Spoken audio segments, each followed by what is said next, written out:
कैसे चलता होगा? ये तुमने कभी एहसास किया है? हम महाराज कहे जानते जब बात वाले आप मैंने कह गई। क्या आज कहना चाहते थे? आज से पहले कभी तुमने सोचा कि हमारे राज्य में कोई सेनापति नहीं है तो राजा से कह के सेनापति का चयन करवाया जाए? तो राजमंत्री जी सरकार, तुम बताओगे राज्य में कोई ऐसा पढ़ा लिखा विद्वान है जो कि हमारे राज्य की सेनापति की कुर्सी संभाल सके? महाराज है एक व्यक्ति। कौन सा व्यक्ति है वो? जो आपने भीमराव अम्बेडकर को कोलंबिया विश्वविद्यालय के विद्यालय में पढ़ने के लिए भेजा था। 25 रुपए प्रति वजीफा के तौर पर उनको दिया जा रहा है और उन्होंने वादा किया था जब हम पढ़ लिख कर विद्वान बन जाएंगे तो आपके राज्य में 10 वर्ष नौकरी करूंगा।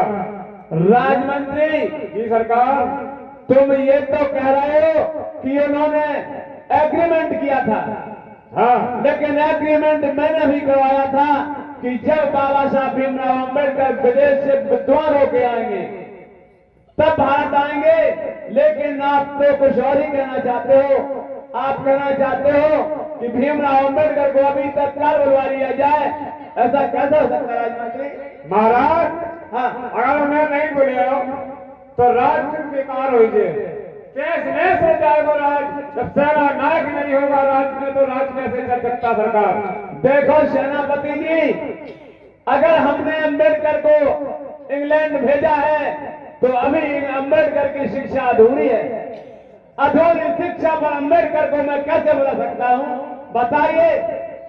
हम तो महाराज जय कहें चाहत कि आप अम्बेडकर को बुला लो और वही राज में देख सकते हैं। आपकी उम्र 75 वर्ष की बस की हो चुकी है तो आपके कई धोखे देश में चले भी गए तो आपको राज को कोई देखने वाला नहीं होगा। राजमंत्री जी महाराज, तुम क्या सोच रहे हो? हमारी समझ में नहीं आता है कि हम अम्बेडकर को बुलवा लो, उसकी पढ़ाई अधूरी रह जाएगी, वो भारत में पढ़ ही नहीं पाएगा तो इस देश का उद्धार कैसे होगा? राजमंत्री महाराज, उद्धार भी होगा और राज्य भी चलेगा। आप भी रहेंगे, हम भी रहेंगे। ऐसे विद्वान अम्बेडकर को राज्य में नौकरी मिलेगी तो राज्य सही तरीका से चलेगा और समाज की सेवा भी सही तरीका से होगी। राजमंत्री जी महाराज, अगर तुम्हारा भी सोच सही है कि अम्बेडकर पढ़ा लिखा है और विद्वान है तो अम्बेडकर को सेनापति बनवा दिया जाए। तो राजमंत्री अम्बेडकर को तार कर दीजिए। अम्बेडकर तार को पाते ही बड़ौदा आ जाए। कह देना आपको बड़ौदा देश ने याद किया है। ठीक है महाराज, हम टेलीग्राम कर दीजिए। Hello hello hello hello, Columbia विश्वविद्यालय भीमराव अम्बेडकर आपको सियाजी गायकवाड़ बड़ौदा नरेश ने याद किया है। जल्दी से जल्दी आने की कृपा करें।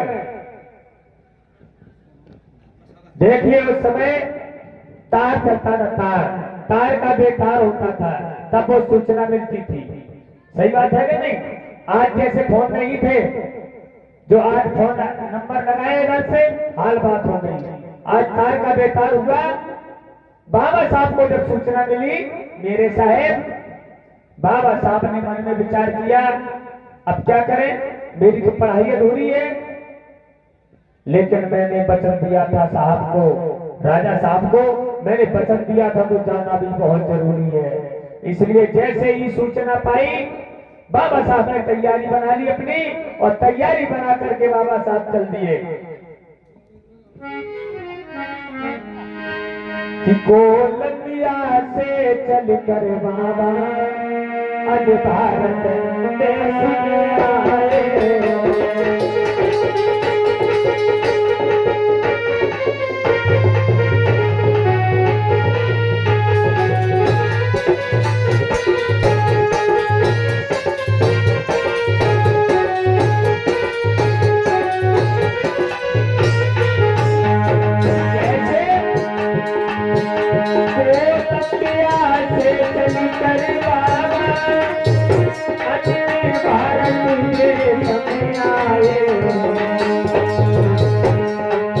भारत में आकर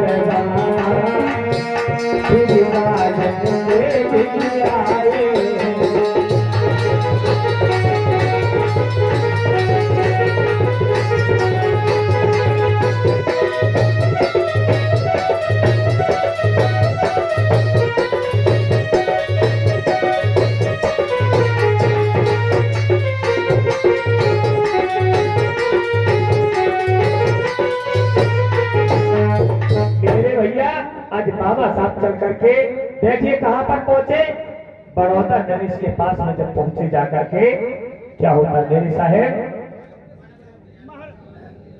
महाराजा बड़ौदा नरेश सयाजीराव गायकवाड़ की जय जयकार हो। खुश रहिए बेटा भीमराव अम्बेडकर, खुश रहिए। आइए बैठिए बेटा भीमराव अम्बेडकर, बैठिए और कुशल से बताइए।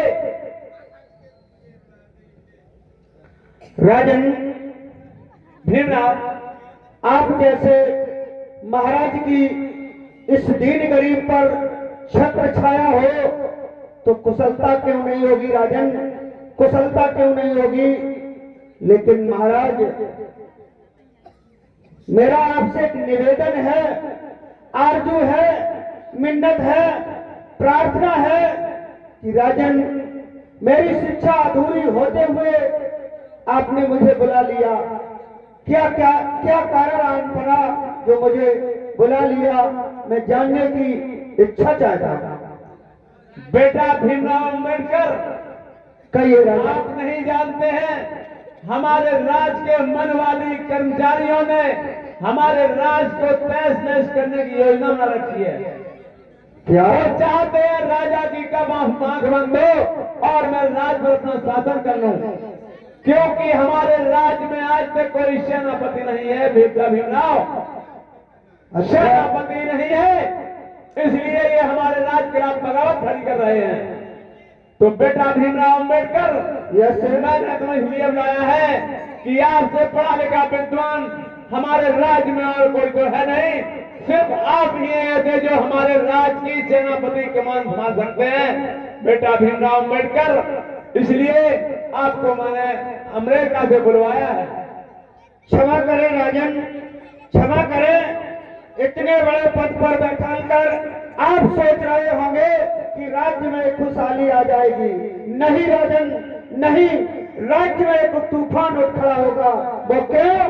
वो इसलिए कि आपके राज्य के मनवादी कर्मचारी मुझे सहन नहीं कर पाएंगे। वो क्यों? क्योंकि करेला कुछ कड़वा होता है, कुछ आप नींव पर पड़ाने का कार्य कर रहे हैं। मेरा तो जन्म ही महाजात में हुआ है। आप कुर्मी समाज के राजा होते हुए भी आपको कुर्मी समाज का राजा न कह करके ढोरों का राजा कह करके अपमानित करते हैं। इसलिए राजन, आप अपना ये निर्णय बदल दीजिए, ये पद किसी और को दे दीजिए। बेटा भीमराव अम्बेडकर, मैंने तुमसे पहले ही कह दिया है कि हमारे राज्य में कोई इतना पढ़ा लिखा नहीं है जो सेनापति कुर्सी संभाल सके। और आप जो कह रहे हैं कि करेला में नींव पर मत बनाइए, वो कड़वा हो जाएगा। बेटा भीमराव अम्बेडकर, मैं तुमको नींव पर पढ़ाकर एक कड़वा करना चाहता हूँ, इतना कड़वा करना चाहता हूँ जिससे कि हमारे देश का भला हो सके। बहुत बड़े हो जाइए और कड़ाई से शासन कीजिए जिससे हमारे देश का और राज्य का भला हो सके। बेटा भीमराव अम्बेडकर, घबराइए नहीं, मैं तुम्हें सब कुछ व्यवस्था दे दूंगा, तुम घबराओगे नहीं। ठीक है राजन, ठीक है। अगर आपकी यही इच्छा है तो मुझे एक अपॉइंटमेंट लेटर लिख दीजिए। मैं आपका कार्य पूरी तन्मयता, ईमानदारी और निष्ठा से निभाऊंगा। राज्य मंत्री भीमराव अम्बेडकर के लिए अपॉइंटमेंट लेटर लिखकर तैयार कीजिए और भीमराव अम्बेडकर को अपॉइंटमेंट लेटर दे दीजिए।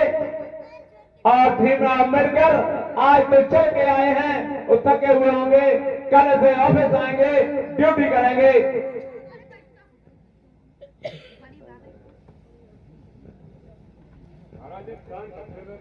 क्या सिग्नेचर कर दूं?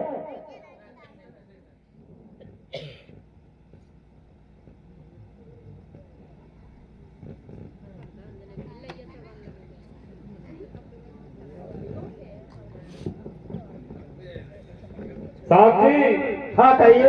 महाराज जी ने आपके लिए लेटर भेजा है, नियुक्ति पत्र भेजा है। तो अच्छा, आप कल से आप ये ड्यूटी ज्वाइन करें। ठीक है, थके आ रहे हैं तो आराम करें। ठीक है, फिर आप आना।